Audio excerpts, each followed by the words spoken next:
जब कोई ऑब्जेक्ट एक पॉइंट से दूसरे पॉइंट तक मूव करे over a period of time तो हम कहते हैं the object is in motion. टेढ़ी मेढ़ी नहीं, आज बात करेंगे हम सीधे लाइन वाले मोशन के बारे में, motion in a straight line.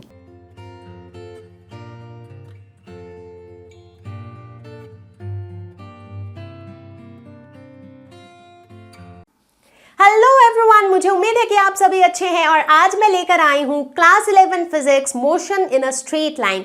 खत्म करेंगे इस पूरे लेसन को सिर्फ एक वीडियो में और इस वीडियो के अंदर हम कवर करेंगे सारे कॉन्सेप्ट, सारे थ्योरी, न्यूमेरिकल्स, कुल मिला के इस वीडियो के एंड तक motion in a straight line के कॉन्सेप्ट्स होंगे क्रिस्टल क्लियर। तो मैं हूं Roshni from Learno Hub, the free learning platform जहां पर आप फिजिक्स, केमिस्ट्री, मैथ्स, बायोलॉजी सब कुछ पढ़ सकते हो absolutely for free at learnohub.com।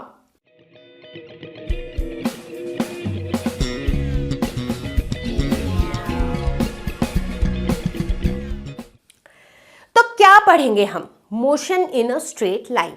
पहला वर्ड ही है मोशन। क्या होता है मोशन?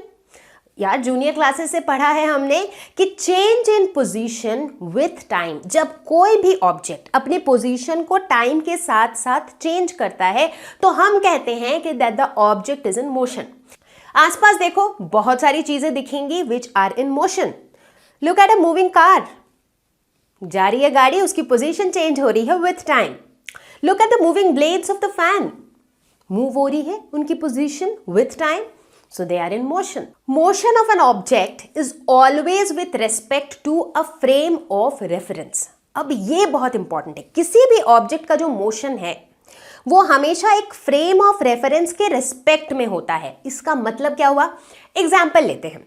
लेट अस सपोज कि मैं बस स्टॉप पर खड़ी हूं और मेरे सामने से एक गाड़ी चल के जा रही है, ठीक है?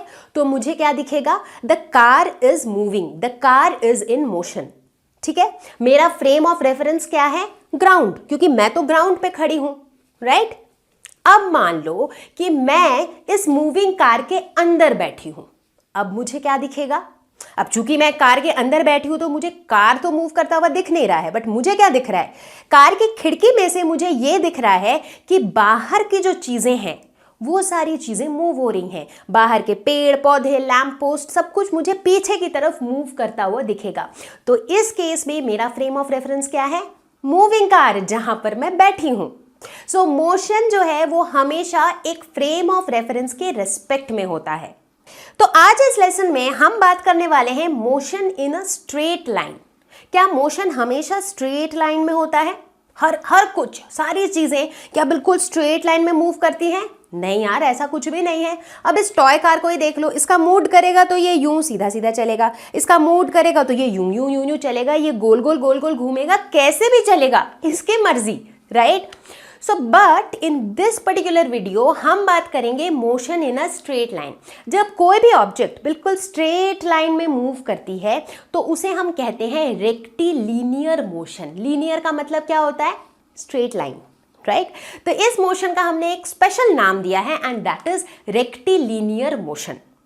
अब यहां पर एक छोटा सा क्वेश्चन दिमाग में आ सकता है कि जो रेक्टिलिनियर मोशन होता है या फिर जो motion in a straight line होता है, क्या ये हमेशा वन डायमेंशनल मोशन होता है? सोचो। वन डायमेंशनल मोशन क्या होता है? मतलब ऐसा मोशन जिसमें सिर्फ एक ही डायमेंशन इन्वॉल्व हो। मतलब जैसे हमने पढ़ा है ना, x axis, y axis, z axis, तो जिस मोशन में सिर्फ एक ही डायमेंशन इन्वॉल्व हो। फॉर एग्जाम्पल, जब मैं इस कार की बात कर रही हूं, ठीक है, ये कार यूं मूव कर रहा है तो इसका एक ही डायमेंशन चेंज हो रहा है। Let's say if this is x axis तो इसका सिर्फ एक्स एक्सिस का ही कोऑर्डिनेट चेंज हो रहा है, ठीक है? So this is a one dimensional motion. But क्या सारे straight line motion one dimensional ही होते हैं? वेल, यहां पर आप कुछ इस तरह का क्वेश्चन मुझसे पूछ सकते हो कि मैम लेट अस सपोज कि ये मेरा एक्स कोऑर्डिनेट है, ये मेरा वाई कोऑर्डिनेट है, ठीक है? ठीक है सबको? ओके। लेकिन मेरी जो गाड़ी है ना वो मान लो यूं चल रही है, तो इस केस में जो मेरी गाड़ी की पोजीशन चेंज हो रही है जब भी, तब तो मेरा एक्स और वाई दोनों कोऑर्डिनेट इंपैक्टेड हो रहा है, लेकिन द थिंग इज दैट कि जब भी कोई गाड़ी, कोई ऑब्जेक्ट स्ट्रेट लाइन में मूव कर रही है, चाहे वो यूं ही क्यों ना मूव करे या यूं ही क्यों ना मूव करे, बट अगर ये स्ट्रेट लाइन में मूव कर रही है तो कोऑर्डिनेट एक्सिस को तो हम घुमा ही सकते हैं भाई। जो कोऑर्डिनेट एक्सिस ऐसा था उसे अगर हमने ऐसा कर दिया तो क्या हुआ, मेरी गाड़ी एक ही डायमेंशन में मूव कर रही है। इसे मैंने ऐसा कर दिया तो मेरी गाड़ी एक ही डायमेंशन में मूव कर रही है। So basically motion in a straight line या फिर rectilinear motion can always be treated as a one dimensional motion. और इसी वजह से इस चैप्टर का नाम बहुत से बुक्स में मोशन इन वन डायमेंशन भी लिखा जाता है। तो डिस्टेंस टाइम ग्राफ तो सबको समझ में आ गया होगा, amazing. Now is the time for position time graph. ठीक है, ठीक इसी तरीके से अब हम पोजीशन टाइम ग्राफ समझेंगे, जहां पर एक्स एक्सिस में होगा टाइम और वाई एक्सिस में होगा पोजीशन या फिर डिस्प्लेसमेंट। ठीक है, तो लेट अस सपोज हमारी वही सिचुएशन है कि हम घर पर हैं, हम स्कूल तक गए और स्कूल से वापस यू टर्न मार के घर आ गए। ठीक है, तो इस केस में अगर मुझे इसका पोजीशन टाइम ग्राफ बनाना हो तो हम कैसे बनाएंगे? बाकी सब कुछ सेम है, वही 1 किलोमीटर इन 10 मिनट्स वाला सेम सिस्टम है। ठीक है, तो यहां पर देखो मेरा ग्राफ कैसा बनेगा। शुरू के 10 मिनट में 1 किलोमीटर, उसके अगले 10 मिनट में 1 किलोमीटर फिर से, लेकिन ये 2 किलोमीटर कवर करते ही हम स्कूल तक पहुंच चुके हैं। ठीक है, अब उसके बाद हमने यू टर्न लिया है। अब यहां पर हम बात किसकी कर रहे हैं? हम डिस्प्लेसमेंट की बात कर रहे हैं, यानी कि direction is important. Direction important है यहां पर। तो स्कूल से वापस यू टर्न ले लिया तो मेरा जो ग्राफ है ना उसने भी देखो यू टर्न ले लिया। पहले डिस्टेंस टाइम ग्राफ में क्या हो रहा था, ग्राफ अपना यूं ऊपर जाता जा रहा था। अब क्या हुआ, ग्राफ घर से स्कूल तक तो यूं गया, बट जैसे ही डायरेक्शन चेंज हो गया तो ग्राफ भी नीचे की तरफ आ गया। राइट, तो उसके बाद क्या हो रहा है, स्कूल टू होम वाला जो जर्नी है उसमें मेरा ग्राफ जो लाइन है वो यूं है।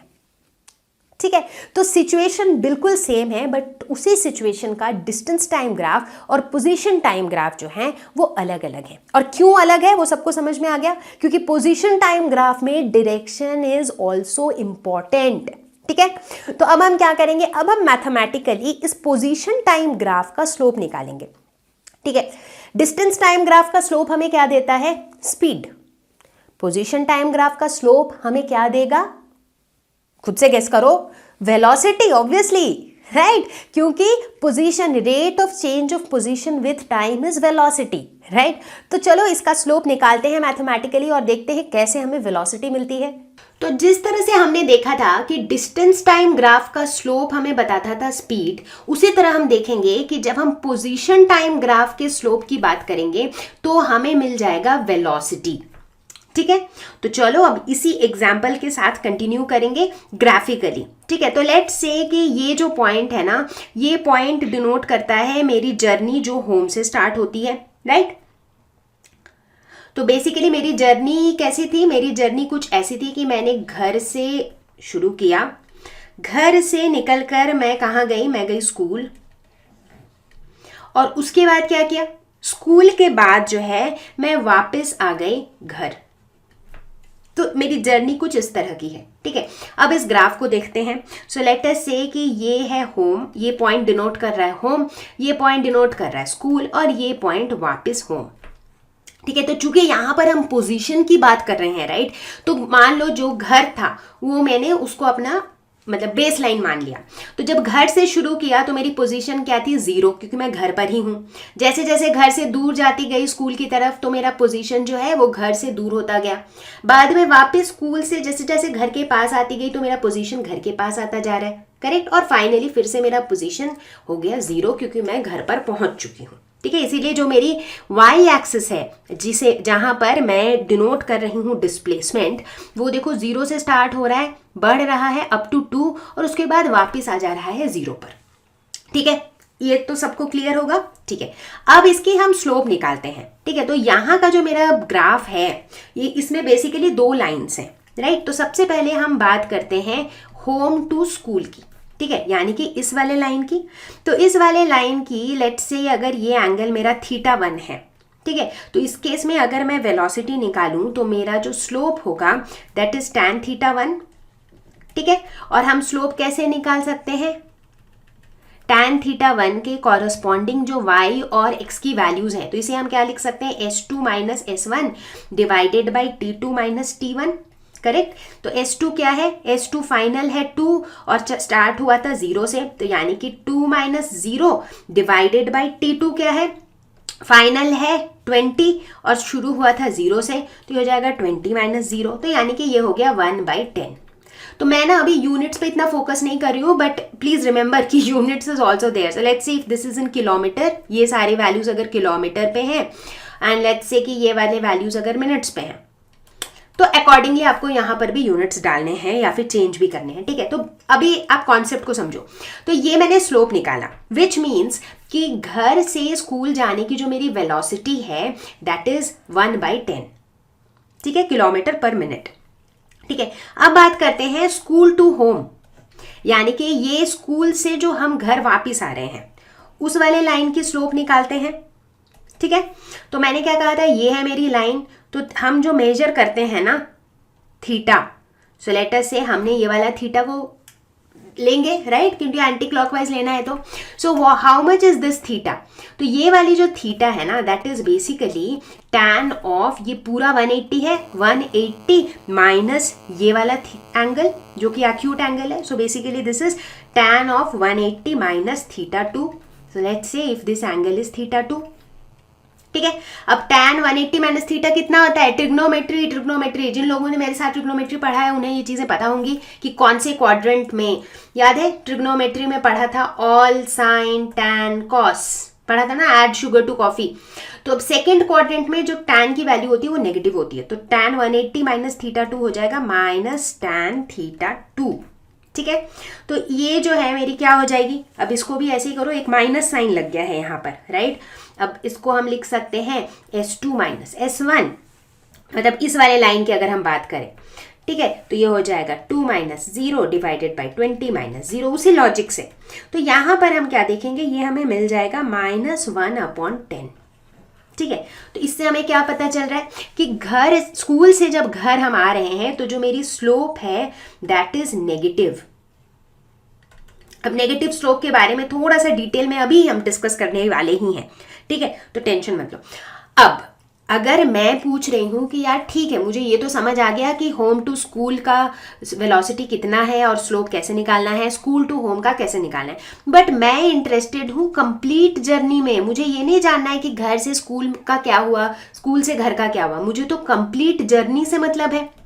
तो अब कुछ लोग कहेंगे कि ठीक है ना, फिर कंप्लीट जर्नी के लिए दोनों स्लोप्स को ऐड कर देते हैं, लेकिन ऐसा हम नहीं करेंगे। हमेशा याद रखना है इस चीज को कि स्लोप्स कांट बी एडेड। हम स्लोप्स को ऐसे ही बस जोड़ नहीं सकते हैं, तो हम स्लोप्स को कभी भी यूं ऐड नहीं करेंगे। तो अब क्वेश्चन ये उठता है कि फिर हम इस पूरे जर्नी के लिए वेलोसिटी को कैसे निकालेंगे, क्योंकि वो कोई एक लाइन तो है नहीं, तो अलग अलग लाइन्स हैं, राइट। तो कंप्लीट जर्नी के लिए क्या करेंगे, तो कंप्लीट जर्नी की जब हमें वेलोसिटी निकालनी होगी, तो अभी हम किसकी बात कर रहे हैं, कंप्लीट जर्नी की। तो कंप्लीट जर्नी की वेलोसिटी क्या हो जाएगी, S2 minus S1 divided by T2 minus T1। पहले भी तो यही कर रहे थे हम, राइट। तो कंप्लीट जर्नी का फाइनल डिस्प्लेसमेंट कितना है, देखो स्टार्टिंग में था 0, फाइनल क्या है 0, तो बेसिकली 0 माइनस 0, और T2 minus T1, final T2 क्या है 40, शुरू हुआ था कहाँ से 0 से, राइट। तो ये हो जाएगा 40 माइनस 0, तो ये क्या हो गया 0। तो यानी कि इस केस में जो मेरी वेलोसिटी है दैट इज 0, ठीक है। तो इस तरह के जो ग्राफ के क्वेश्चंस है ना, ये आपको पूछे जा सकते हैं, राइट। तो इसीलिए आपको पता होना चाहिए कि किस तरीके से आप, चाहे ग्राफ कितना भी कॉम्प्लिकेटेड दिखे, आपको ये कुछ बेसिक बातें याद रखनी है, ठीक है। कभी भी एक लाइन की निकालनी हो, स्पीड, वेलोसिटी, कुछ भी, तो आप सीधा उसका स्लोप निकाल लो। अगर कुछ इस तरह का पैटर्न है तो स्लोप्स को आप कभी भी ऐड नहीं कर सकते हो। बहुत से बच्चे कहेंगे अगर मैं 1/10 प्लस माइनस 1/10 करूं तब भी तो 0 आएगा 0, but that is not the way. Slopes आप हमेशा ऐड, कभी भी ऐड नहीं करोगे, ठीक है, क्योंकि बहुत सी ऐसी सिचुएशन आएगी जहां पर ये तुक्का काम नहीं करेगा, ठीक है। तो इसीलिए हम स्ट्रेट लाइंस की अलग अलग स्लोप निकालेंगे, कंप्लीट जर्नी को हम इस तरीके से करेंगे। एक बहुत बेसिक सा सवाल जो काफी बच्चों के दिमाग में आ रहा होगा कि क्या स्लोप नेगेटिव हो सकता है? अरे बिल्कुल हो सकता है, अभी अभी तो हुआ था यार पोजीशन टाइम ग्राफ में।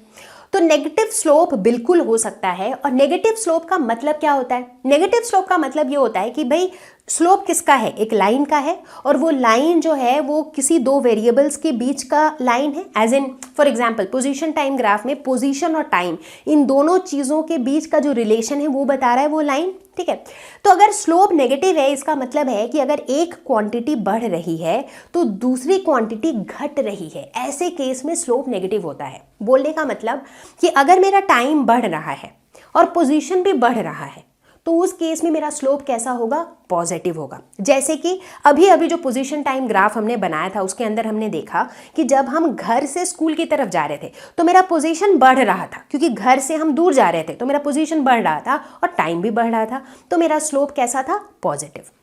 लेकिन वहीं जब हम स्कूल से वापस घर आ रहे थे तो क्या हो रहा था? मेरा जो पोजीशन है वो वापस घर की तरफ आ रहा था, तो मतलब मेरा पोजीशन जो है वो वापस घट रहा था।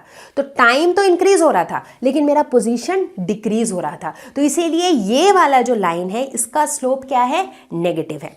तो ग्राफिकली किसी भी लाइन को देख करके आपको कैसे पता चलेगा कि उसका स्लोप नेगेटिव होगा? जिस भी लाइन का स्लोप नेगेटिव होगा आप हमेशा नोटिस करोगे कि जैसे जैसे टाइम इंक्रीज हो रही है ना वो लाइन फॉल करेगा। Quite obvious right? Time increase हो रही है तो दूसरी वाली क्वांटिटी डिक्रीज होगी, तो इसीलिए जो लाइन है ना वो फॉल करेगा। तो इसको देखते ही आपको पता लग जाएगा कि ये जो लाइन है इसका स्लोप नेगेटिव है। ठीक है, अब अगर हम डिस्टेंस टाइम ग्राफ की बात करें तो क्या वहां पर मेरा स्लोप नेगेटिव हो सकता है? सोच के बताना। डिस्टेंस टाइम ग्राफ में क्या स्लोप नेगेटिव हो सकता है? सोचो सोचो सोचो। 3, 2, 1। नहीं हो सकता है। क्यों? फर्क नहीं पड़ता है कि मैं किस डायरेक्शन में जा रही हूं। मैं घर से स्कूल जा रही हूं, स्कूल से वापस आ रही हूं, कहीं और जा रही हूं, 10 जगह घूम के स्कूल जा रही हूं, doesn't matter. Distance time graph में मुझे सिर्फ पाथ लेंथ से फर्क पड़ता है। तो चाहे मैं कितना भी घूम लूं पाथ लेंथ तो मेरा बढ़ता ही जाएगा। एक ही जगह को 10 बार घूमूं, बार बार घर वापस आऊं, फर्क नहीं पड़ता है। लेकिन जो मेरा पाथ लेंथ है वो तो बढ़ते जा रहा है। चूंकि वो बढ़ते जा रहा है तो टाइम के साथ साथ मेरा पाथ लेंथ बढ़ता जाएगा और मेरा स्लोप हमेशा पॉजिटिव रहेगा। Amazing, this is going to be interesting, क्योंकि यहाँ पर हमने दे रखे हैं खूब सारे ग्राफ्स जैसे कि 1, 2, 3, 4, और ये बहुत इंपॉर्टेंट है क्योंकि इस तरह के कॉन्सेप्ट जो है अगर क्लियर हो गए आपके तो ग्राफ वाले जो क्वेश्चंस आपको पूछे जाएंगे ना उसमें आप कभी भी नहीं फंसोगे। ठीक है, तो यहाँ पर क्या दिया हुआ है? ये सारे के सारे पोजीशन टाइम ग्राफ है, और जैसा कि हमें पता है कि टाइम जो है वो एक्स एक्सिस के अलोंग है और जो पोजीशन है वो हमारा वाई एक्सिस के अलोंग है। अब हमें इंटरप्रेट करना है, मतलब इन ग्राफ्स को देख के बताना है कि यहाँ पर किस तरह का मोशन हो रहा है। ठीक है, तो चलो पहले केस 1 की बात करते हैं। तो यहाँ पे क्या हो रहा है? हम देख रहे हैं कि जो पोजीशन है ना वो टाइम के साथ साथ पोजीशन मेरी एज इट इज है, यानी कि जो भी मेरा ऑब्जेक्ट है ना वो जहां पर भी था वो वहीं पर है, वो वहां से हिल ही नहीं रहा है। राइट, मतलब तभी तो टाइम के साथ साथ वो वहीं पे है, वो कहीं गया ही नहीं। राइट, तो इसका मतलब क्या है कि इस केस में जो ऑब्जेक्ट है the object is at rest. तो मतलब यहाँ पर किस तरह का मोशन है? अरे यहाँ पर तो मोशन है ही नहीं क्योंकि ऑब्जेक्ट रेस्ट पर है। ठीक है, चलो दूसरा केस देखते हैं। दूसरा केस कह रहा है कि जैसे जैसे टाइम बढ़ रहा है राइट, तो मेरा ऑब्जेक्ट का पोजीशन क्या हो रहा है? ऑब्जेक्ट का पोजीशन भी बढ़ रहा है, यानी कि ये ऑब्जेक्ट मोशन में तो है। किस तरह के मोशन में है? चलो वो नेक्स्ट लेवल क्वेश्चन हो गया। मतलब सबसे पहले तो हमने ये देख लिया कि भाई ये जो ऑब्जेक्ट है ना ये मोशन में है। कैसा मोशन है? देखो थोड़ा और ध्यान से देखते हैं। देखो हम देख रहे हैं कि पहले अगर लेट अस से कि if this is in seconds, तो पहले 1 सेकंड में ये इतना डिस्टेंस कवर कर रहा है, मतलब let's it is in minute, तो लेट्स 1 मिनट में ये कवर कर रहा है। अगर लेट्स से 1 किलोमीटर, 2 में कवर कर रहा है 2, 3 में कवर कर रहा है 3। राइट, देखो ना 1 के कॉरेस्पॉन्डिंग 1 है, 2 के कॉरेस्पॉन्डिंग 2 है, 3 के कॉरेस्पॉन्डिंग 3 है। बेसिकली बोलने का मतलब है कि ये हर इक्वल इंटरवल में इक्वल डिस्प्लेसमेंट कवर कर रहा है। ठीक है, तो इसका मतलब है ये किस तरीके की मोशन है? ये यूनिफॉर्म मोशन है, क्योंकि ये जो है यूनिफॉर्म डिस्टेंसेस कवर कर रहा है on equal intervals of time. ठीक है, तो यूनिफॉर्मली ये चल रहा है, तो ये यूनिफॉर्म मोशन है। तो इससे आपको ये भी आइडिया लगता जा रहा है कि जब कभी भी इस तरह की लाइन दिखे इसका मतलब ये यूनिफॉर्म मोशन है, जब कभी ऐसी वाली स्ट्रेट लाइन दिखे तो इसका मतलब रेस्ट पर है। ठीक है, अब थर्ड वाले केस को देखते हैं। यहां पर भी देखो ये साफ साफ लाइन को देख के ही पता चल रहा है कि है तो ये यूनिफॉर्म मोशन, बट इसमें क्या अलग है? अलग इसमें ये है कि टाइम जो 0 to 1 वाला जो सेक्शन है ना, ये वाला जो टाइम है, इस टाइम पर जो मेरा ऑब्जेक्ट है ना ये कहीं हिला नहीं है। राइट, ये देखो ये रेस्ट पे था, यहाँ पर, यहाँ भी रेस्ट पे है, यहाँ भी रेस्ट पे है, यहाँ भी रेस्ट पे। तो बेसिकली यहाँ पे क्या हो रहा है कि स्टार्टिंग में जो है ऑब्जेक्ट रेस्ट पे है, उसके बाद ऑब्जेक्ट जो है कैसा मोशन में है, उसके बाद ऑब्जेक्ट यूनिफॉर्म मोशन में है। ठीक है, अब बात करते हैं चौथे केस की। तो यहाँ पे हम क्या देखते हैं, देखो टाइम जैसे जैसे बढ़ रहा है ऑब्जेक्ट का पोजीशन जो है वो चेंज हो रहा है, तो obviously it is in motion. But ये किस तरह के मोशन में है? मोशन में तो है, बट कैसे वाले मोशन में है? तो अब देखो इसका जो ग्राफ है ना, इसमें काफी सारी चीजें हैं। अगर ग्राफ का ये शुरू वाला पार्ट देखो, ये वाला पार्ट, तो ये एक स्ट्रेट लाइन है जो कि बढ़ रहा है, विच मीन्स कि इस वाले पार्ट में जो मेरा ऑब्जेक्ट है it is in uniform motion. उसके बाद अगर ये वाला कर्व नोटिस करें हम, तो यहाँ पर क्या हो रहा है, यहाँ पर जो है टाइम के साथ साथ ऑब्जेक्ट जो है वो यूनिफॉर्मली मूव नहीं कर रहा है। राइट, मतलब ऐसा नहीं है कि हर इक्वल इंटरवल पे वो इक्वल डिस्प्लेसमेंट्स कवर कर रहा है, ऐसा नहीं हो रहा है। तो यानी कि ये वाला जो पार्ट है this is corresponding to non uniform motion. ठीक है, और उसके बाद जो ये आखिरी वाला पार्ट है ये कैसा दिख रहा है? This is like a straight line. Right, तो ऑब्जेक्ट की जो पोजीशन है वो टाइम के साथ चेंज ही नहीं हो रही है, यानी कि ये वाला जो पार्ट है that is corresponding to rest, यानी कि देयर इज नो मोशन। ठीक है, तो इस तरीके से अगर आपको कोई भी ग्राफ दिया हुआ है, उस ग्राफ को देख के आपको इंटरप्रेट करना है कि ऑब्जेक्ट किस तरीके से मूव कर रही है। तो अब हम डिस्कस करेंगे एक और बहुत इंपॉर्टेंट टॉपिक जो कि है average speed and instantaneous speed.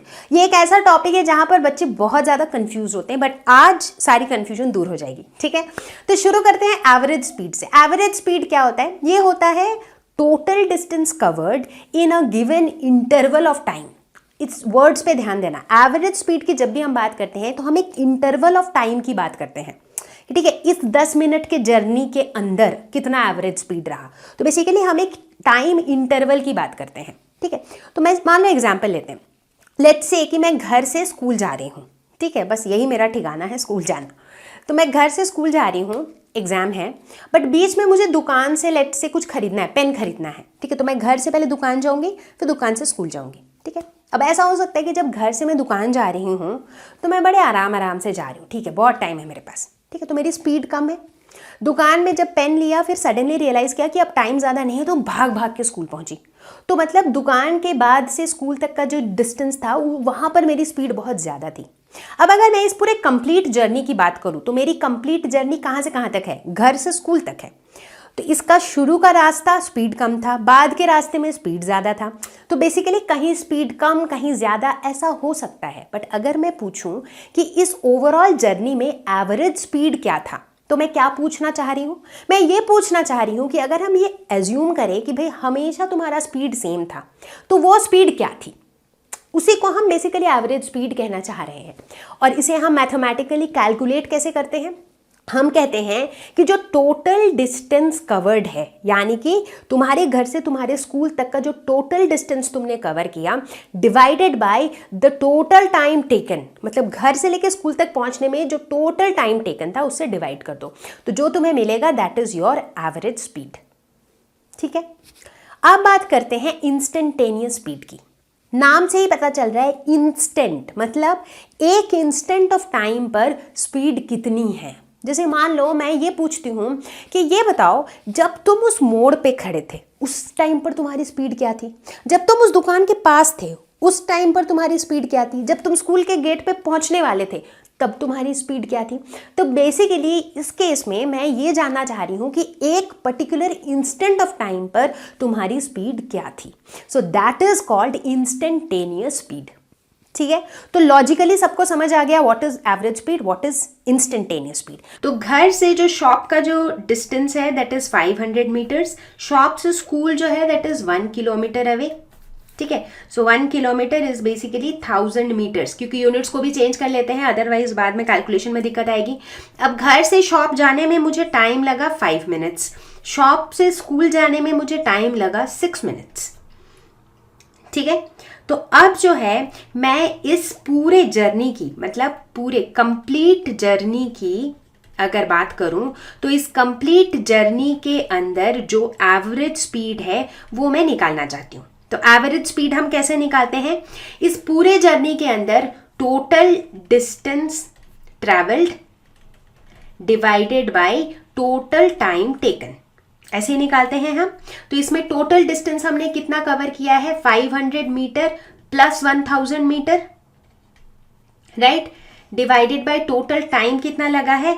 5 minute plus 6 minutes. अब इसको अगर सेकेंड्स में कन्वर्ट कर दें तो इंटू 60 कर देंगे, तो ये आ जाएगा 1500 divided by 660 metre per second, यानी कि 2.27 मीटर पर सेकेंड। ठीक है, ये क्या हो गया? ये मेरा एवरेज स्पीड हो गया कि घर से स्कूल तक का एवरेज स्पीड है। ठीक है, अब अगर इंस्टेंटेनियस स्पीड की बात करें तो इंस्टेंटेनियस स्पीड जो है वो किसी एक पर्टिकुलर इंस्टेंट ऑफ टाइम पर होता है, राइट। तो अब यहां पर हम देख रहे हैं कि जो टोटल टाइम इंटरवल की हम बात कर रहे हैं घर से स्कूल तक की, वो कितने टाइम की बात कर रहे हैं? हम टोटल 11 मिनट्स की बात कर रहे हैं, राइट। तो यानी कि अगर टाइम को देखें तो टाइम जो है वो t=0 से ले करके t=11 मिनट्स तक चेंज हो रहा है इस पूरे जर्नी में।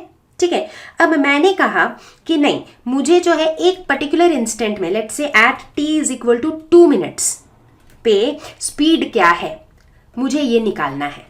यानी कि मैं एक पर्टिकुलर इंस्टेंट ऑफ टाइम पर इसका स्पीड जानना चाहती हूं, राइट। तो इसे हम क्या कहेंगे? इसे हम कहेंगे इंस्टेंटेनियस स्पीड। और इसे हम निकालेंगे कैसे? तो लेट अस सपोज कि at let's say t=2 minutes हम किसी एक पर्टिकुलर पॉइंट पर हैं, t=2 मिनट्स पे लेट्स से हम यहां तक पहुंच पाए हैं। ठीक है, दिस इज पॉइंट ए। ठीक है, और 2 मिनट में लेट अस सपोज कि हमने 150 मीटर्स कवर किया है डिस्टेंस। ठीक है, तो इंस्टेंटेनियस स्पीड मेरा क्या हो जाएगा? Instantaneous speed at t=2 minutes हो जाएगा 150 मीटर्स, क्योंकि तब तक में हमने 150 मीटर्स कवर किया है, डिवाइडेड बाय टाइम कितना हो जाएगा? 2 मिनट्स। इसको सेकेंड्स में कन्वर्ट करेंगे तो इंटू 60 कर देंगे। So this would be 150 by 120, यानी कि 5/4 मीटर पर सेकेंड।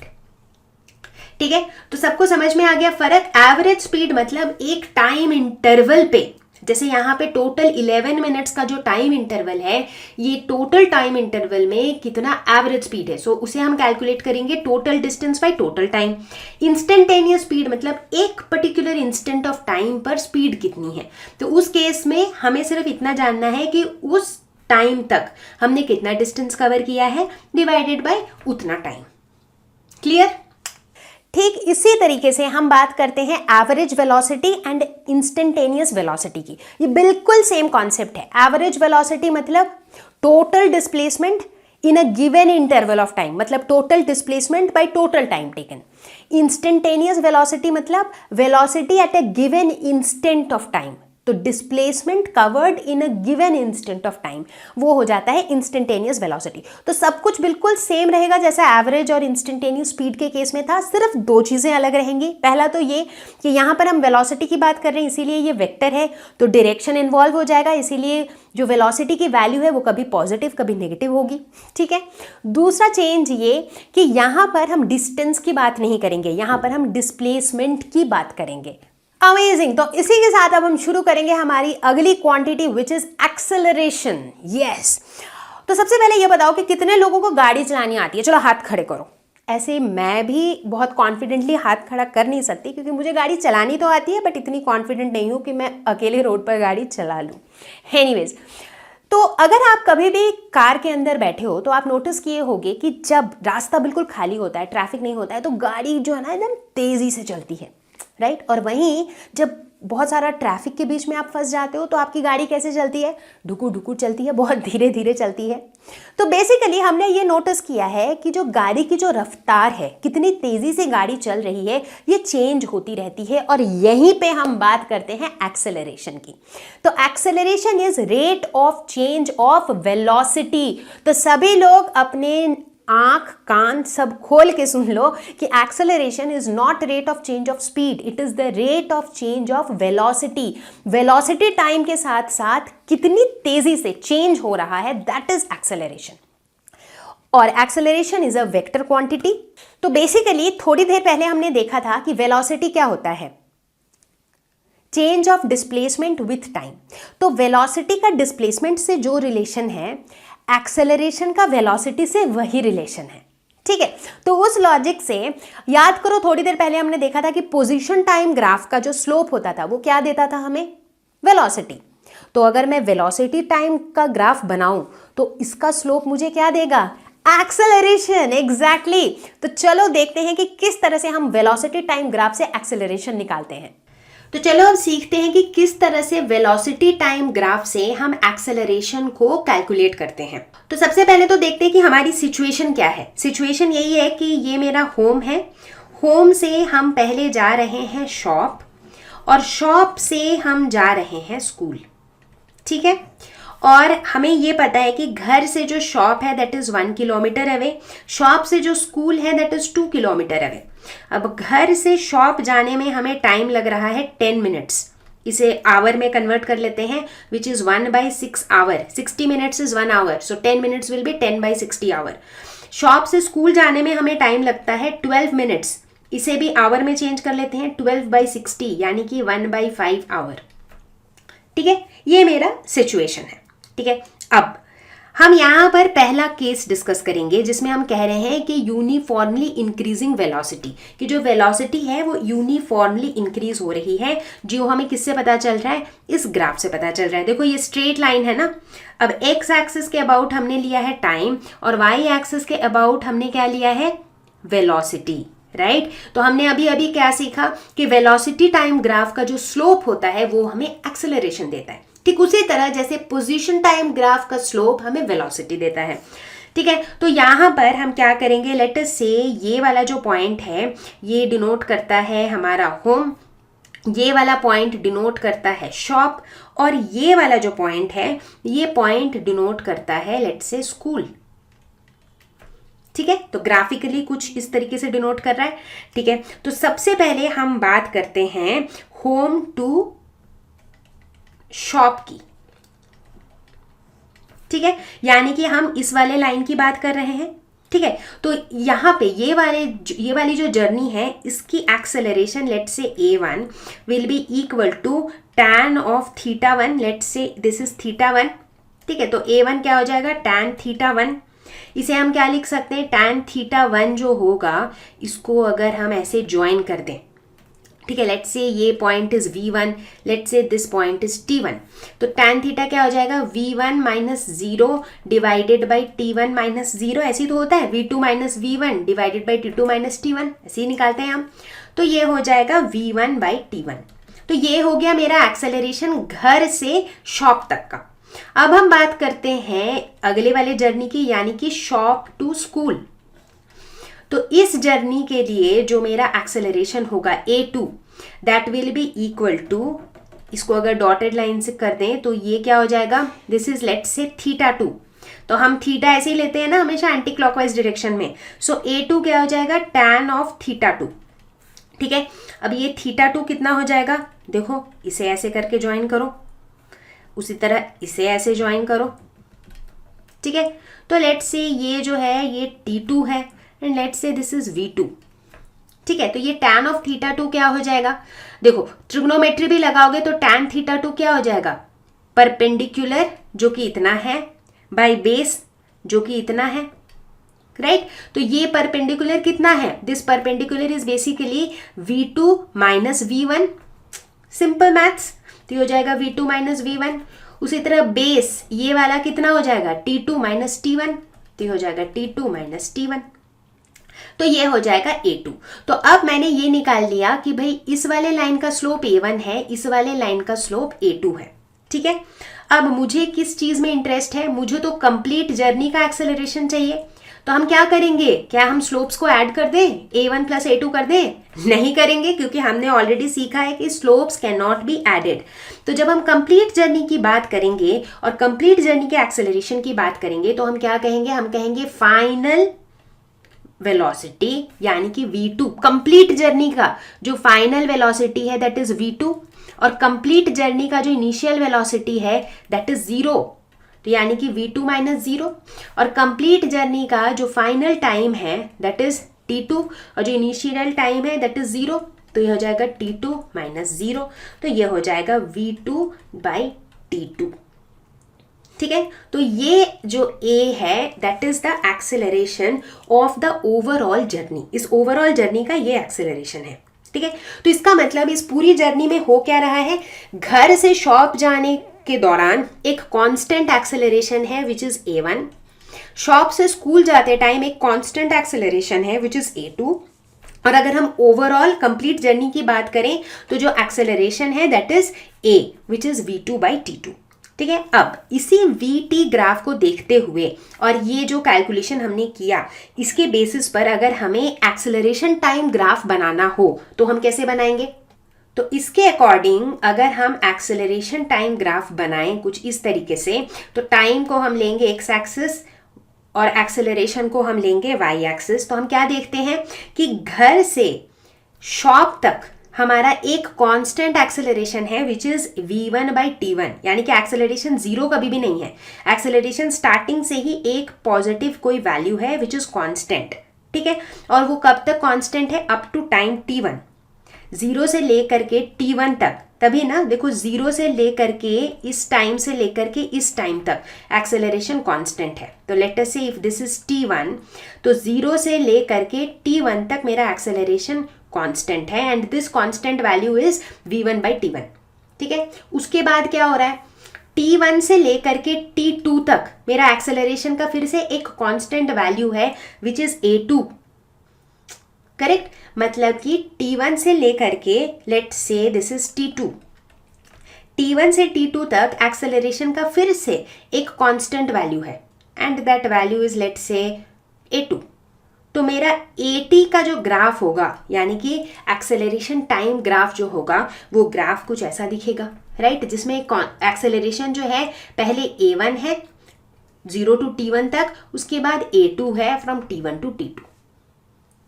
क्लियर, तो इस तरीके से देखो हम वेलोसिटी टाइम ग्राफ से एक्सेलरेशन टाइम ग्राफ को बना सकते हैं। तो यहां से हमें एक और छोटी सी बात पता चली कि जब भी वेलोसिटी टाइम ग्राफ में हमें इस तरह की स्ट्रेट लाइन दिखे यानी कि यूनिफॉर्मली इंक्रीजिंग वेलोसिटी, इसका मतलब है अगर वेलोसिटी यूनिफॉर्मली इंक्रीज हो रही है इसका मतलब एक्सेलरेशन क्या होगा, this means that acceleration will be constant. अब एक सिंपल सा क्वेश्चन जो सभी के दिमाग में आएगा कि नॉन यूनिफॉर्मली इंक्रीजिंग वेलोसिटी वाला ग्राफ कैसा होगा, वो कुछ ऐसा दिखेगा। सो लेट अस से अगर वाई एक्सिस में वेलोसिटी है और एक्स एक्सिस में टाइम है और अगर ये ग्राफ कुछ ऐसा है इसका मतलब वेलोसिटी जो है वो नॉन यूनिफॉर्मली इंक्रीज हो रही है। तो ऐसे केस में क्या होगा, ऐसे केस में मेरा एक्सेलरेशन कांस्टेंट नहीं होगा, ऐसे केस में मेरा एक्सेलरेशन जो है वो यूनिफॉर्मली इंक्रीजिंग होगा।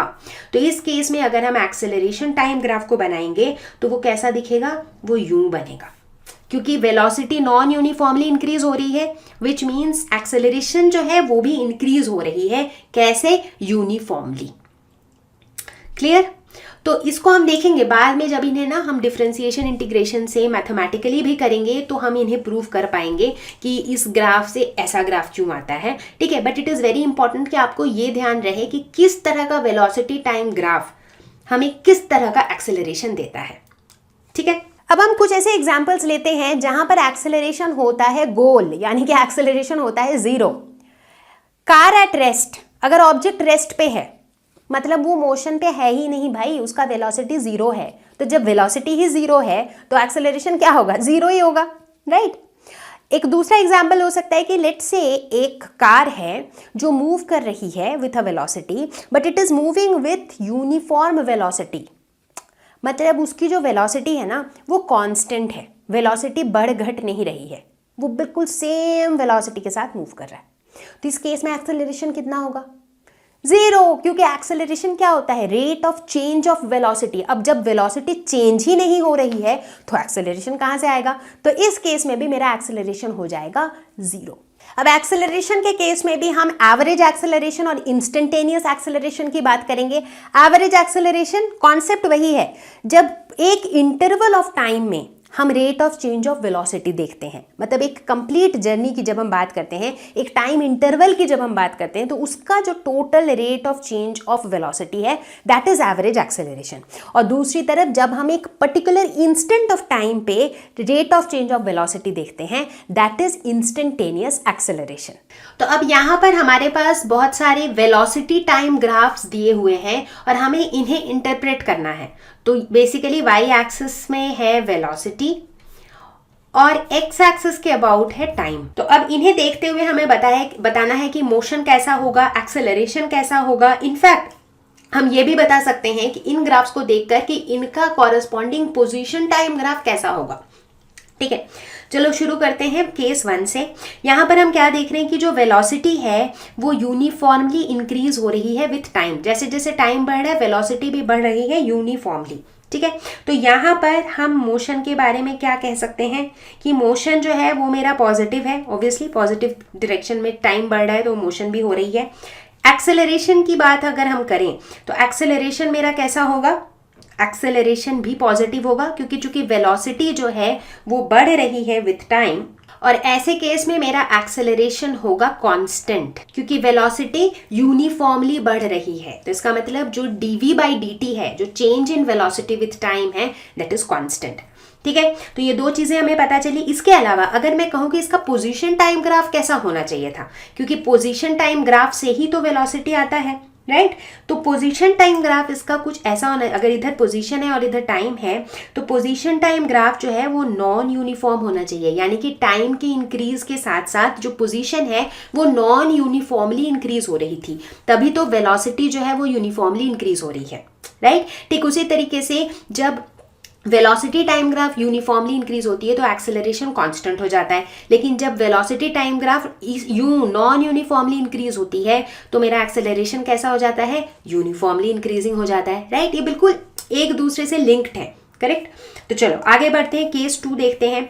यहाँ पर जो मेरा वेलोसिटी है that is constant with time, time बढ़ रहा है लेकिन जो वेलोसिटी है वो वैसी की वैसी ही है। ठीक है, तो इसका मतलब यहाँ पर मेरा एक्सेलरेशन क्या हो जाएगा? यहाँ पर वेलोसिटी क्या है? कांस्टेंट। तो एक्सेलरेशन क्या होता है? dv/dt। तो कांस्टेंट का डिफरेंशिएशन करोगे तो 0 आएगा ना भाई, वेलोसिटी कांस्टेंट है, चेंज ही नहीं हो रही है, तो rate of change of velocity क्या हो जाएगा? 0। तो इस केस में जो एक्सेलरेशन है दैट विल बी 0। अगर मैं इसका कॉरस्पॉन्डिंग पोजीशन टाइम ग्राफ बनाने बोलूं तो अब देखो वेलोसिटी कांस्टेंट है, इसका मतलब जो मेरा पोजीशन टाइम ग्राफ था वो यूनिफॉर्मली इंक्रीजिंग था। जब position time graph uniformly increasing होता है तो वेलोसिटी कांस्टेंट होता है, जब velocity time graph uniformly increasing होता है तो एक्सेलरेशन कांस्टेंट होता है कि नहीं? चलो आगे बढ़ेंगे, देखेंगे केस 3।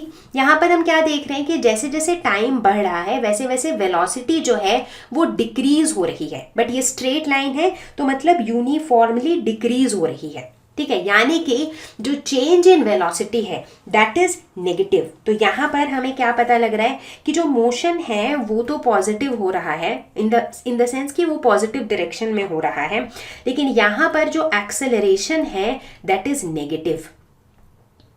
एक्सेलरेशन नेगेटिव है, वो कैसे पता चल रहा है? यहाँ पर देखो स्लोप भी जो है वो नेगेटिव है, टाइम बढ़ रहा है तो जो मेरा लाइन है वो फॉल कर रहा है। So here we have a negative slope which means acceleration is negative, और नेगेटिव एक्सेलरेशन को हम क्या कहते हैं? हम कहते हैं रिटार्डेशन। बट ये जो डिक्रीज हो रहा है ये चूंकि स्ट्रेट लाइन है तो इसका मतलब है कि ये यूनिफॉर्मली डिक्रीज हो रहा है। So this is uniform retardation या फिर यूनिफॉर्म डिसेलरेशन। ठीक है, अब इसका अगर मुझे कॉरेस्पॉन्डिंग पोजीशन टाइम ग्राफ बनाना हो तो कैसा होगा? देखो यूनिफॉर्म है तो यानी कि पोजीशन टाइम ग्राफ कैसा होगा, नॉन यूनिफॉर्म होगा। डिक्रीजिंग है तो पोजीशन टाइम ग्राफ भी डिक्रीजिंग होगा कि भाई टाइम के साथ साथ पोजीशन जो है वो डिक्रीज हो रहा होगा। तो कुछ इस तरह का दिखेगा पोजीशन टाइम ग्राफ। ठीक है, इन्हें अच्छे से प्रैक्टिस करना है इन ग्राफ्स को, because graphs are very very very important. ठीक है, केस 4, यहाँ पे क्या हो रहा है कि जैसे जैसे मेरा टाइम बढ़ रहा है, जो मेरा मोशन है ना, मतलब जो मेरा जो वेलोसिटी है वो देखो नेगेटिव डायरेक्शन की तरफ है, राइट। तो यहाँ पर हो क्या रहा है, इसका मतलब है कि जो मोशन है वो नेगेटिव है। नेगेटिव मतलब motion is taking place in the negative direction या फिर ऑपोजिट डायरेक्शन, क्योंकि वेलोसिटी है भाई, तो वेलोसिटी का तो मतलब वेक्टर होता है, तो इसका डायरेक्शन भी है, तो ये पॉजिटिव डायरेक्शन में भी हो सकता है, नेगेटिव डायरेक्शन में भी हो सकता है। तो यहाँ हमें दिख रहा है कि जो वेलोसिटी है that is in the negative direction. तो हम इस केस में कह सकते हैं कि जो मोशन है ना that is in the negative direction, because velocity is negative, या फिर नेगेटिव कह लो या ऑपोजिट डायरेक्शन कह लो। तो इस केस में जो मेरा एक्सेलरेशन होगा वो कैसा होगा, वो भी नेगेटिव होगा, करेक्ट। क्यों, क्योंकि एक्सेलरेशन क्या होता है, dv बाई dt, तो जब वेलोसिटी नेगेटिव है तो एक्सेलरेशन भी मेरा नेगेटिव ही होगा, करेक्ट। तो इसे हम क्या कहेंगे, इसे हम कहेंगे नेगेटिव एक्सेलरेशन। इस केस में अगर हम इसका कॉरेस्पॉन्डिंग पोजीशन टाइम ग्राफ बनाएं तो हम क्या देखेंगे कि विथ इंक्रीज इन टाइम इसका जो पोजीशन है it keeps increasing on the negative y axis. तो पोजीशन जो है वो नेगेटिव डायरेक्शन में इंक्रीज हो रहा है। ठीक है, तो यहाँ पर एक और चीज पर मैं एक्स्ट्रा फोकस डालूंगी कि जब कभी भी वेलोसिटी टाइम ग्राफ जो है वो यूनिफॉर्म होता है तो एक्सेलरेशन क्या होता है, कांस्टेंट। जैसे केस 1 में हमने देखा कि जो वेलोसिटी टाइम ग्राफ है वो क्या था, यूनिफॉर्मली इंक्रीजिंग था, तो मेरा एक्सेलरेशन पॉजिटिव था बट कांस्टेंट था। उसी तरह अगर हम केस 3 को देखें तो यहाँ पर क्या हो रहा है, वेलोसिटी टाइम ग्राफ यहाँ भी यूनिफॉर्म है बट इट इज डिक्रीजिंग, तो इसीलिए यहाँ पर जो एक्सेलरेशन है दैट इज नेगेटिव, या फिर जिसे हम कहते हैं रिटार्डेशन। बट यहां भी चूंकि ये यूनिफॉर्मली डिक्रीज हो रहा है तो इसकी जो वैल्यू होगी that will be constant. But वही अगर यहां पर ये ग्राफ ऐसे स्ट्रेट लाइन ना होके अगर ये कुछ इस तरह से होती, मैं डॉटेड लाइन से बना रही हूं जस्ट टू शो कि नॉन यूनिफॉर्म, तो अगर ये नॉन यूनिफॉर्म होती वेलोसिटी टाइम ग्राफ तो उस केस में जो मेरा रिटार्डेशन होता that would have been uniform retardation, as in उसका ग्राफ, यूनिफॉर्म रिटार्डेशन का ग्राफ इस तरीके से आता। ठीक है, यानी कि एक्सेलरेशन टाइम का अगर ग्राफ बनाते तो ऐसा आता।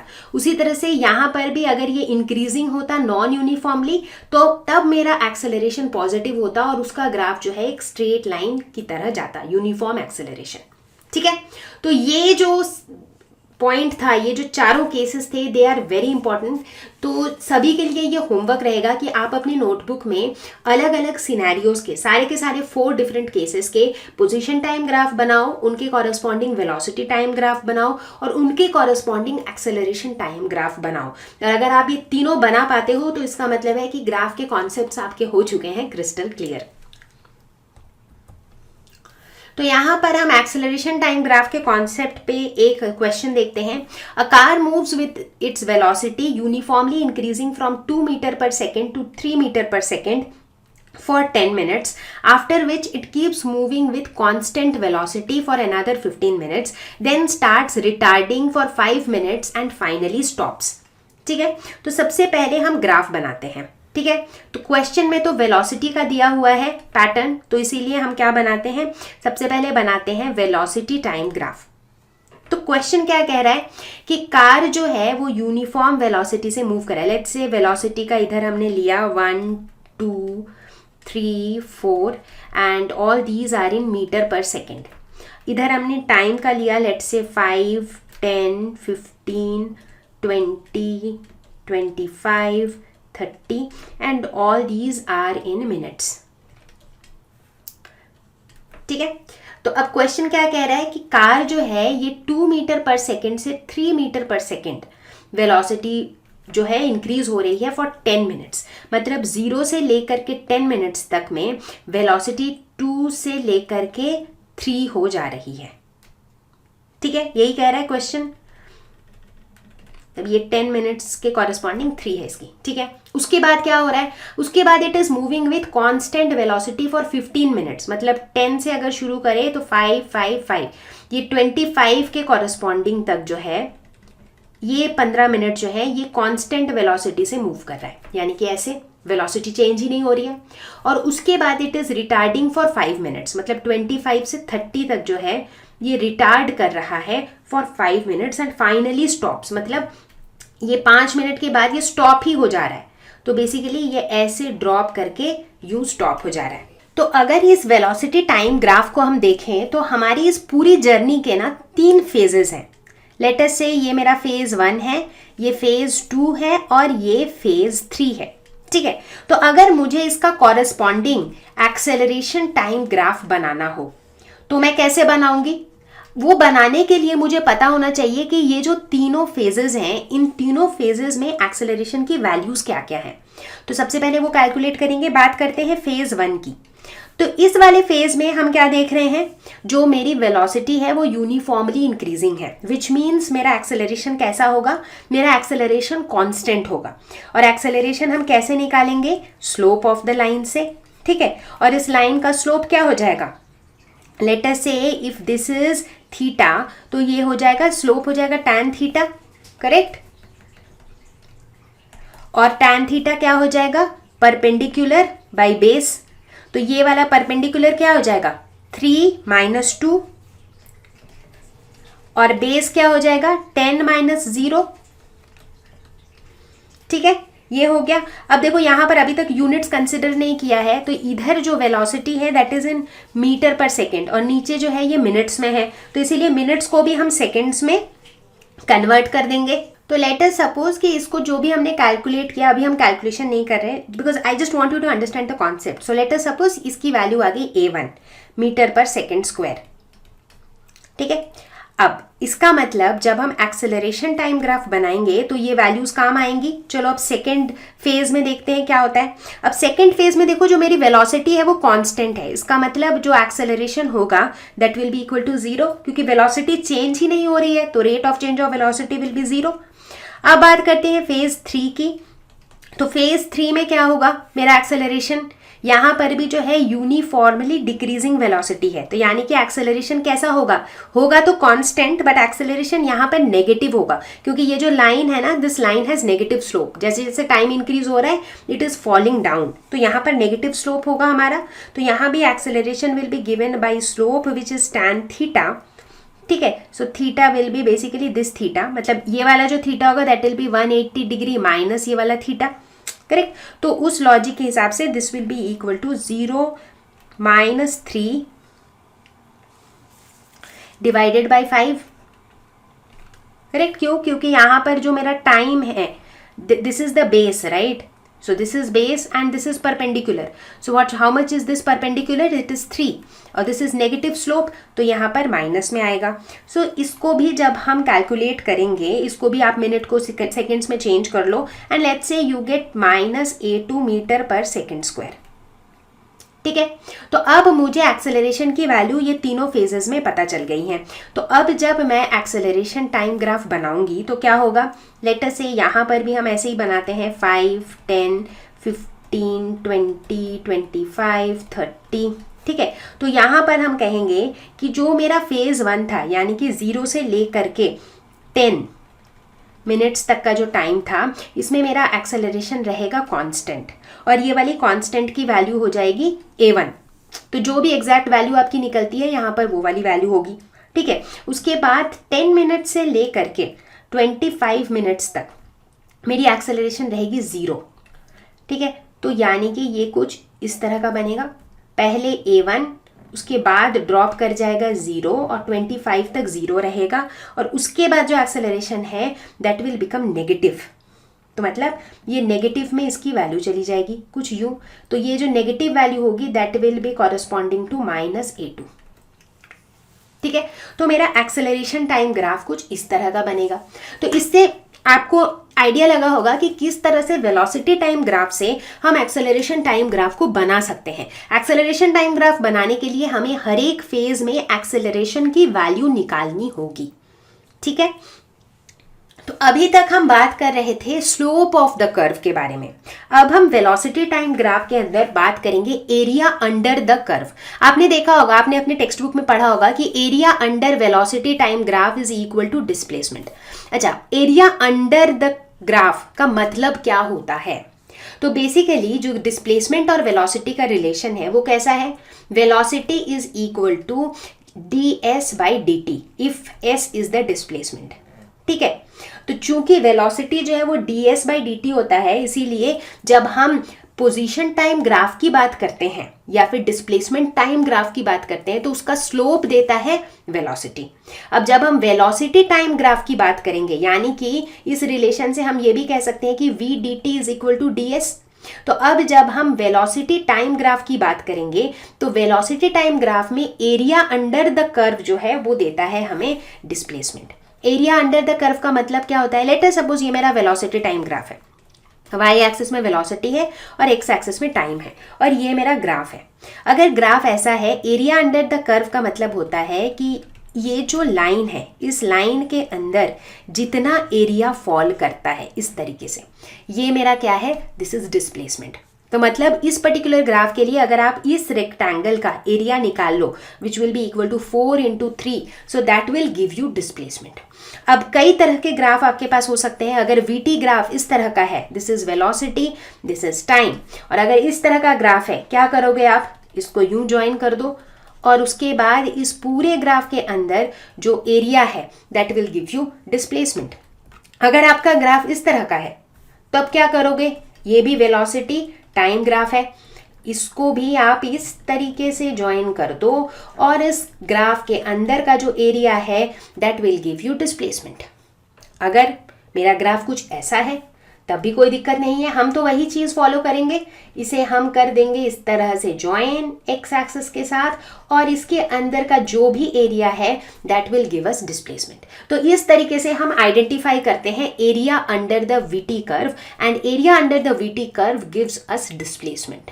तो ये लॉजिक ज़्यादा इंपॉर्टेंट है, इसको समझना ज़्यादा इंपॉर्टेंट है। एक बार ये कॉन्सेप्ट समझ में आ गया तो अब आप जब डेरिवेशन अपनी बुक से भी करोगे तो you will be able to do it. Derivation में कुछ खास है नहीं, इट इज सिंपल मैथमेटिक्स। तो बच्चों, अभी तक हमने कुल मिलाकर जितने भी ग्राफ्स पढ़े और उनके बारे में पढ़ा, उससे हमारा नेट टेक अवे क्या है?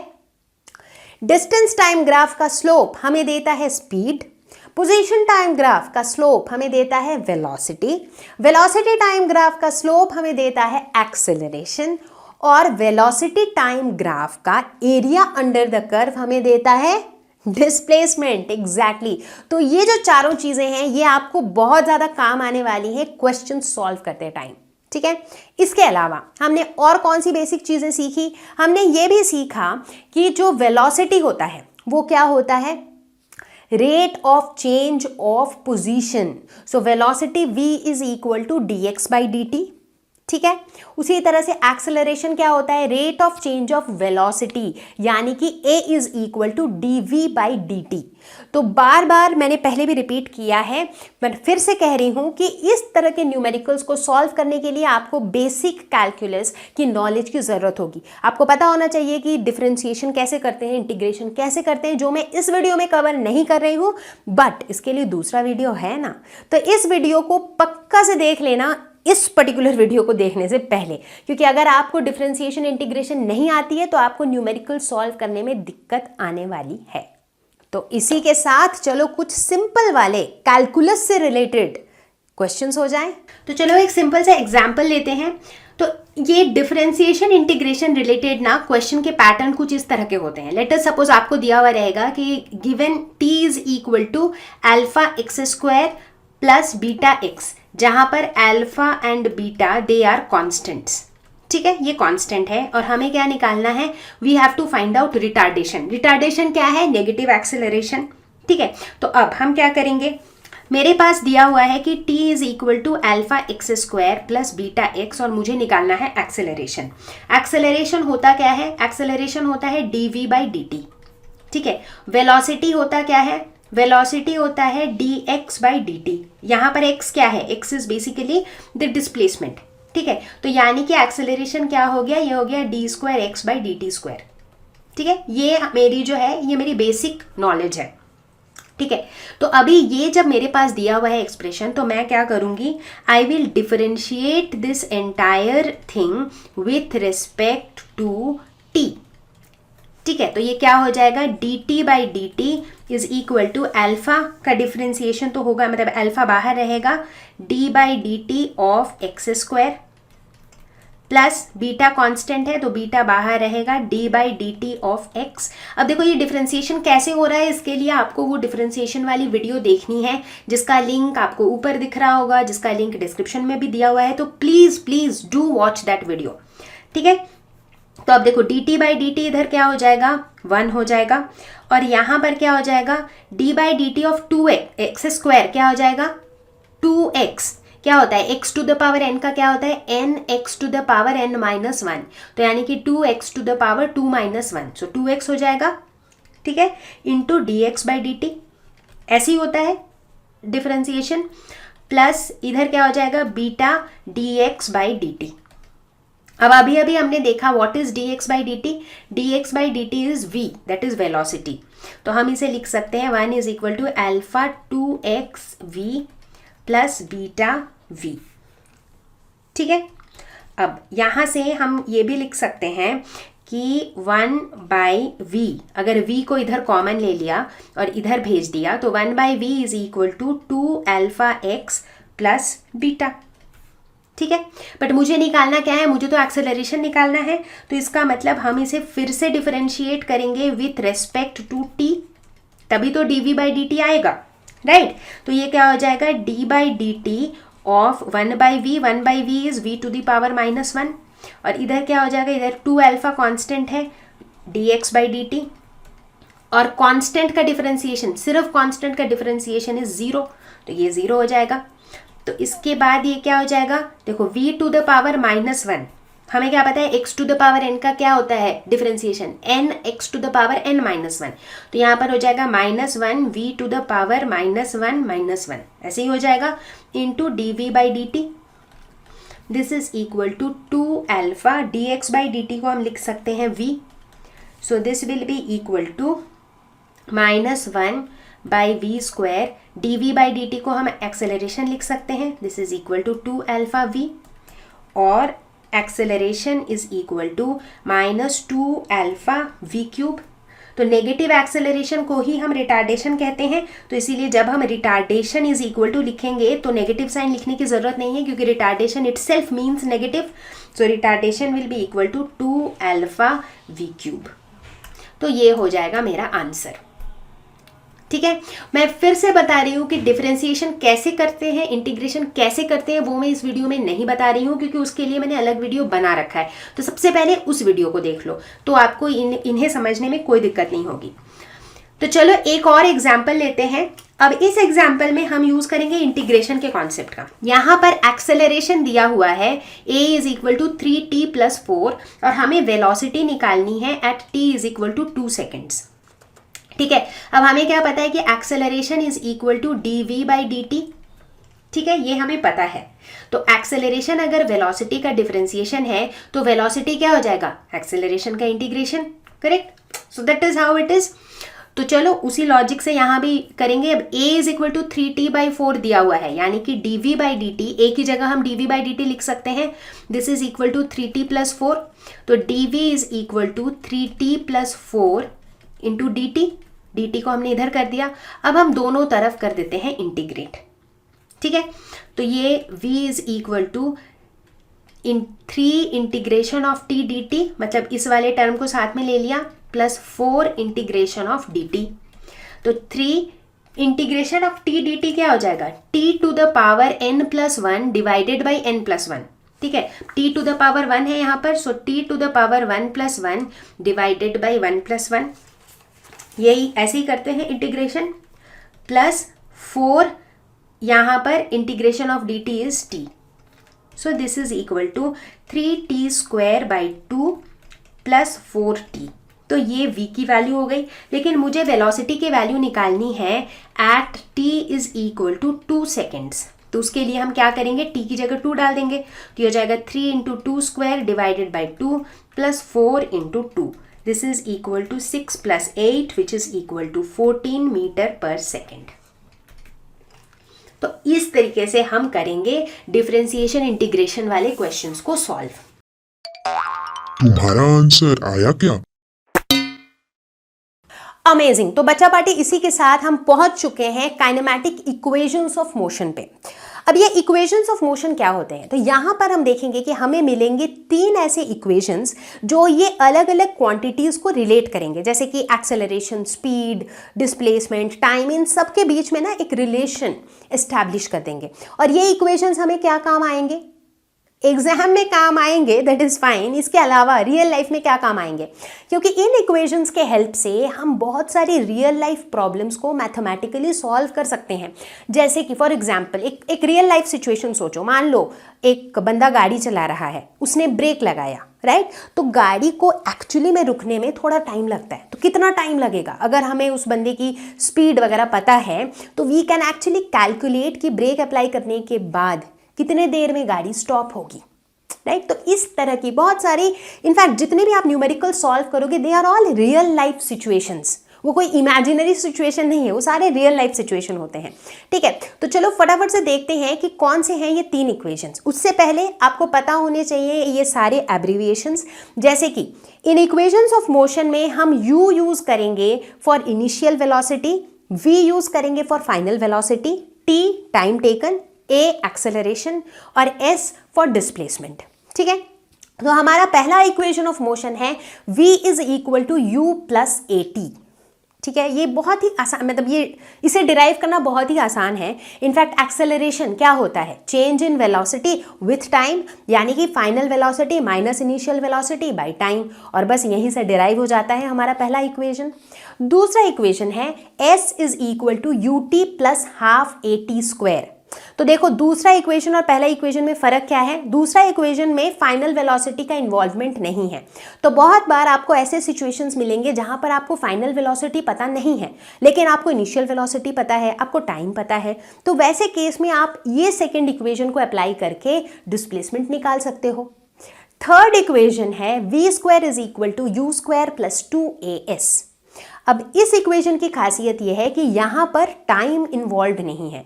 तो अगर कभी आप ऐसे कोई सिचुएशन में फंसते हो जहां पर आपको टाइम दिया हुआ नहीं है, तब आप इस इक्वेशन का हेल्प ले सकते हो। तो कुल मिला के ये जो 3 इक्वेशंस ऑफ मोशन है, इनके हेल्प से हम बहुत तरह के वैरायटी ऑफ प्रॉब्लम्स हम सॉल्व कर सकते हैं। और ये वाले जो प्रॉब्लम्स है ना, इन्हें सॉल्व करने में भी बड़ा मजा आएगा। ठीक है, तो हम कुछ क्वेश्चंस भी अभी ट्राई करने ही वाले हैं। ठीक है, but please remember this 3 equations of motion, they are very important. तो चलो एक न्यूमेरिकल देखते हैं जहां पर बच्चों को सबसे ज्यादा डर लगता है, बट अब नहीं लगेगा। ठीक है, तो पहला न्यूमेरिकल हमारा कहता है the position of a train at a time 2 seconds is 100 metre from a station. मान लो ये एक ट्रेन है, मान लो अभी के लिए, ठीक है, और ये मेरा स्टेशन है। तो ये ट्रेन की जो पोजीशन है, this is 100 metre from the station at T is equal to 2 second. एक particular time T is equal to 2 second पे ये ट्रेन है और इसका पोजीशन क्या है? 100 मीटर फ्रॉम द स्टेशन। ठीक है, okay. If its velocity is at the end of 2 seconds and at the end of 10 seconds are 5 metre per second and 20 metre per second respectively. यानी कि 2 second पे तो इसकी ये पोजीशन है, 2 second के जस्ट एंड पर इसकी वेलोसिटी है 5 मीटर पर सेकेंड, और 10 सेकेंड्स के एंड पर, मतलब 2 सेकेंड के बाद तो ये यूं चल रही है, 10 सेकेंड के एंड पर इसकी जो वेलोसिटी है that is 20 metre per second. ठीक है, इसका मतलब जब ये चलना शुरू कर रही है यहाँ पर 2 सेकेंड्स पर, तो अब इसकी initial velocity U is equal to 5 metre per second. चल के जब ये 10 सेकेंड्स तक पहुंच जा रही है, तब इसकी फाइनल वेलोसिटी यानी कि V is equal to 20 metre per second. ठीक है, अब क्वेश्चन हमसे पूछ रहा है find the position of the train at the end of 10 seconds. ये जो 10 सेकेंड्स चल के ये गई है 10 सेकेंड्स तक, तो ये वाली पोजीशन ट्रेन की क्या है? ठीक है, ये क्वेश्चन मुझसे पूछ रहा है। यहाँ पर मेरे पास U गिवन है, V गिवन है, एक और चीज़ गिवन है, ये U इनिशियल वेलोसिटी से फाइनल वेलोसिटी तक जाने के लिए मुझे कितना टाइम लगा? T is equal to 2 second से स्टार्ट किया था, T is equal to 10 seconds तक गए, तो टाइम कितना लगा? 2 सेकेंड से 10 सेकेंड तक, मतलब लगे कितने टाइम? 8 second, right. 2 सेकेंड से 3 सेकेंड, फिर 3 सेकेंड से 4, 4 से 5, 5 से 6, 6 से 7, 7 से 8, 8 से 9, 9 से 10, मतलब टोटल 8 सेकेंड्स लगे। तो मेरे पास 3 चीज़ें दी हुई है, U, V एंड T। मुझे निकालना क्या है कि इसका नया पोजीशन क्या होगा, ठीक है। तो बेसिकली मुझे ये निकालना है कि इसका जो पुराना पोजीशन था यहाँ से नए पोजीशन तक इसने कितना डिस्प्लेसमेंट कवर किया है। तो मुझे S की वैल्यू निकालनी है। एक बार S निकल जाएगा तो क्या होगा, मुझे ये डिस्टेंस पता चल जाएगा, बट मुझे निकालना क्या है, टोटल पोजीशन। तो उस केस में मैं क्या करूँगी, पहला पोजीशन 100 प्लस S, ये मेरा आंसर हो जाएगा, ठीक है। तो सबको समझ में आ गया इस न्यूमेरिकल को सॉल्व करने का अप्रोच। तो चलो सॉल्व करते हैं। तो ये मेरी गिवन वैल्यूज आ गई हैं और मुझे निकालना क्या है, मुझे पोजीशन निकालनी है, यानी कि मुझे S की वैल्यू निकालनी है, ठीक है। तो अगर हम काइनेमेटिक इक्वेशंस का यूज करें तो सबसे पहले हम देखते हैं कि V है, U है, T है। तो हम आसानी से पहले इक्वेशन के हेल्प से A निकाल सकते हैं। एक्सेलरेशन क्या हो जाएगा, V minus U by T, because V is equal to U plus AT, right. वहां से हम इस तरह से एक्सेलरेशन निकाल सकते हैं, V is equal to U plus AT। तो हम लिख सकते हैं कि A is equal to V minus U divided by T। तो चलो वैल्यूज डालते हैं, that is 20 minus 5 divided by 8। So this is 15 by 8 metre per second square. तो एक्सेलरेशन हमने निकाल लिया। अब देखो, हमें एक्सेलरेशन पता है, V पता है, ये सारी वैल्यूज हमें पता है और मुझे S निकालना है। तो यहाँ पर हम थर्ड इक्वेशन का यूज कर सकते हैं, V square is equal to U square plus 2AS, ठीक है। तो इनमें हम वैल्यूज डाल देते हैं। V की वैल्यू है 20, तो 20 square is equal to U square यानी कि 5 square plus 2 into A into S।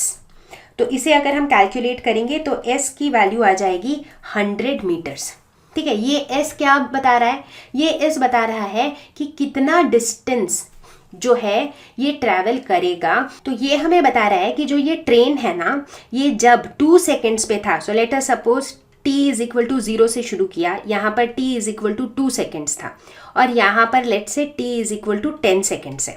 तो t is equal to 2 second से लेकर के t is equal to 10 seconds तक, इस वाले टाइम पे ये 100 मीटर्स कवर करेगा। But t is equal to 2 second पे जब वो था, तब इसका पोजीशन ऑलरेडी स्टेशन से कितने दूरी पे था, 100 मीटर्स पे, यानी कि इस टाइम पर इसने 100 मीटर्स ऑलरेडी कवर कर लिया था, राइट। तो इसका मतलब अगर eight the end of 10 seconds हम इसके पोजीशन की बात करें तो इसका पोजीशन कितना हो जाएगा।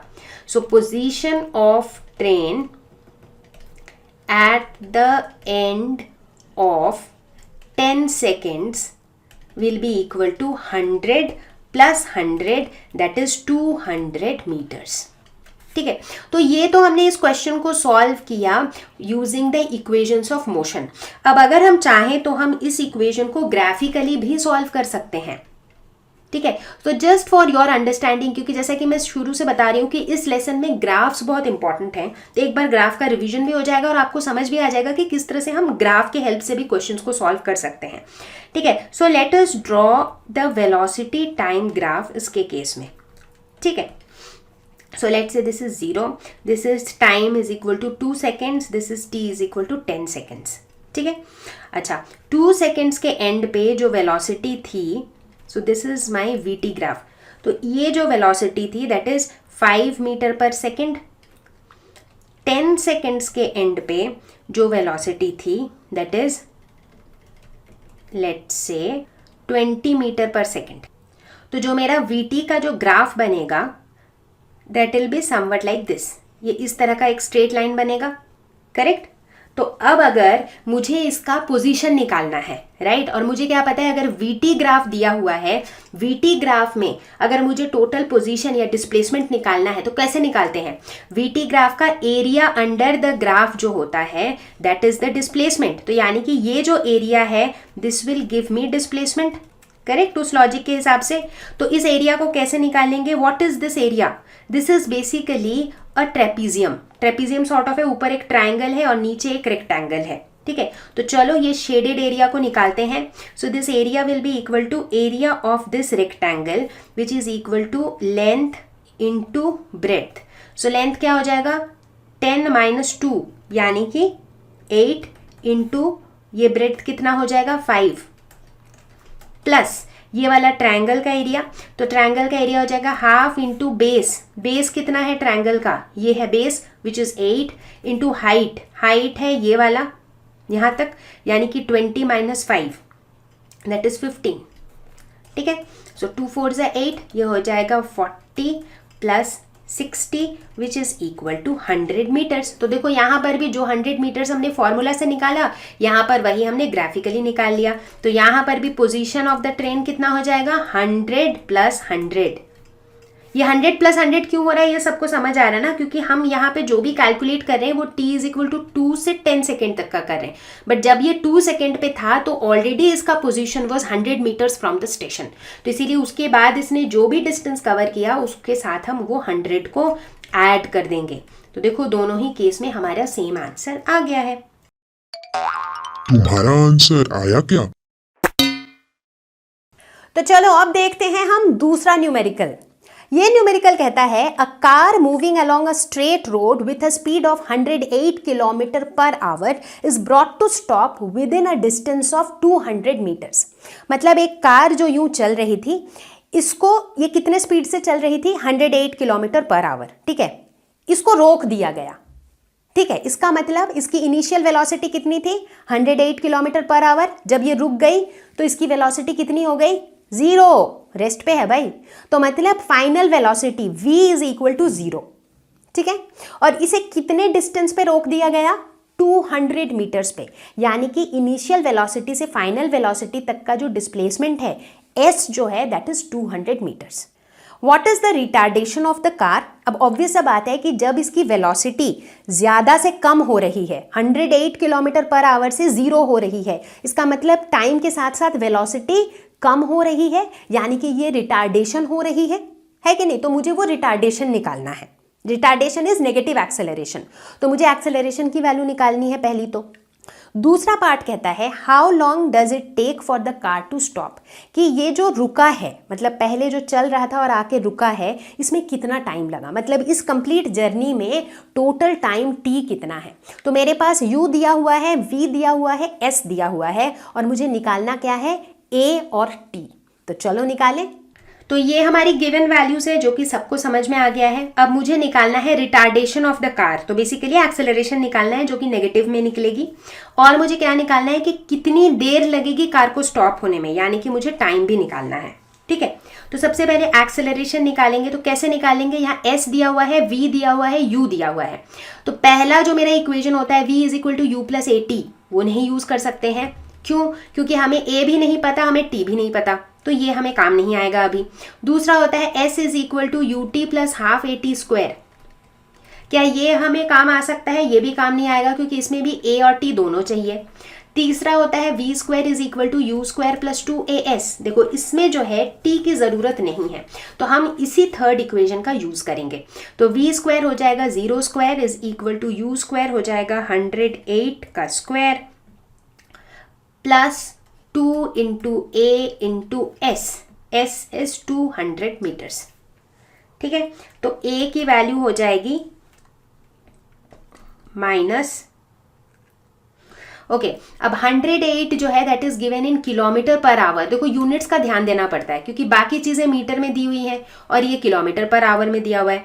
तो हम क्या करेंगे, ये 108 किलोमीटर पर आवर को हम मीटर पर सेकेंड में चेंज कर लेंगे, ठीक है। तो कर लेते हैं। अब 1 किलोमीटर इज इक्वल टू क्या होता है 1000 मीटर्स, तो इसको अगर हम चेंज करेंगे तो ये हो जाएगा 108 into 1000 and 1 our is 60 minutes and 1 minute is 60 second, तो ये हो जाएगा 60 इंटू 60। तो इसकी जब हम वैल्यू निकालेंगे इन मीटर पर सेकेंड तो we will get 30 metre per second, ठीक है। तो यहाँ पर हम 30 ही यूज़ करेंगे इसीलिए, तो ये हो जाएगा -30 square divided by 2 into 200. So this will come out to be -2.25 metre per second square. तो अगर मुझे रिटार्डेशन की वैल्यू निकली होगी तो हम नेगेटिव साइन नहीं डालेंगे क्योंकि retardation itself means negative. So retardation is equal to 2.25 metre per second square, ठीक है। अब हमें t निकालनी है। अब तो हम कोई सा भी इक्वेशन लगा सकते हैं, तो लेट्स से फर्स्ट इक्वेशन लगा देते हैं v is equal to u plus a t. तो यहाँ से हम लिख सकते हैं t is equal to v minus u by a. v is 0 minus u is 30 और a इज 2.25 माइनस 2.25, तो ये हो जाएगा 13.3 सेकेंड्स. सिंपल. तो क्वेश्चन अगर समझ में आ गया एक बार, तो उसके बाद applying these equations are pretty simple. Learno Hub एक ऐसा फ्री लर्निंग प्लेटफॉर्म जहां पर आपको मिलते हैं videos, notes, NCERT solutions, sample papers and online tests absolutely free of cost. इतना ही नहीं, Learno hub class 11-12 YouTube channel पर चलते हैं free batches for 11th and 12th. Class 11th के बच्चों के लिए Atharva batch Monday to Friday at 4:30 PM और क्लास 12th के बच्चों के लिए Anant batch Monday to Friday at 6 PM. अगर आप या आपके जान पहचान का कोई तैयारी कर रहा है नीट या जेईई का, तो हमारे यूट्यूब चैनल पर है लर्नो हब नीट पे जीत, जेईई पे जीत का complete course absolutely for free. इनमें चैप्टर्स की डिटेल्ड एक्सप्लेनेशंस, लाइव क्लासेस, ढेर सारे क्वेश्चंस और प्रीवियस ईयर क्वेश्चंस डिटेल्ड में कवर्ड हैं. और तो और you can ask all your doubts absolutely for free at ask question section of लर्नो hub. हमारा एंड्रॉयड ऐप भी है. आप 1-on-1 क्लास लेना चाहते हो तो है लर्नो हब स्वयं at a very affordable price. Learno Hub free है पर बेस्ट है. तो बच्चा party, with this we have come towards the end of this lesson और मुझे पूरी उम्मीद है कि इस वीडियो को देखने के बाद motion in a straight line आपको समझ में आ गया होगा. और अगर आपके कॉन्सेप्ट हुए हैं क्रिस्टल क्लियर, तो क्या करोगे? ऑब्वियसली कमेंट्स में लिखोगे कि कॉन्सेप्ट हुआ क्रिस्टल क्लियर. इतना ही नहीं, अब आपको क्या करना है? अब आपको कुछ न्यूमेरिकल्स खुद से सॉल्व करना है. और अब मुझे क्या करना है? मुझे अब तुरंत से एक वीडियो और रिलीज करना है जिसके अंदर हम सिर्फ और सिर्फ न्यूमेरिकल्स सॉल्व करेंगे, और वो भी ऐसे न्यूमेरिकल्स जो अलग अलग एंट्रेंस एग्जाम्स में पूछे गए हों इस चैप्टर से. ठीक है, तो न्यूमेरिकल्स वाला वीडियो आ रहा है जल्दी ही, बट तब तक आप इस वन शॉट वीडियो को अच्छे से देख लो, अच्छे से समझ लो, थोड़े बहुत न्यूमेरिकल्स खुद से भी ट्राई कर लो. तब तक में अगला वीडियो आ ही जाएगा. इतना ही नहीं, एक और चीज बता दूं सभी को कि इस चैप्टर को समझने के लिए, इस चैप्टर के न्यूमेरिकल्स को बिल्कुल कॉन्फिडेंटली करने के लिए कैलकुलस का नॉलेज होना जरूरी है. तो please please please watch out my calculus video, जिसको मैंने स्पेसिफिकली ऐसे बच्चों के लिए बनाया है जिन्होंने अभी तक डिफरेंशिएशन इंटीग्रेशन नहीं पढ़ा है या जिन्होंने मैथ्स ऑप्ट ही नहीं किया है 11th-12th में. ऐसे सारे बच्चे इस वीडियो को देख सकते हैं और डिफरेंशिएशन इंटीग्रेशन अच्छे से समझ सकते हैं. तो बस और क्या करना है, देखते रहो, समझते रहो, मजे करते रहो, और मैं आपको जल्दी ही मिलती हूँ अगले वीडियो के साथ, एक नए टॉपिक के साथ. तब तक के लिए stay home, stay safe, take care, bye bye.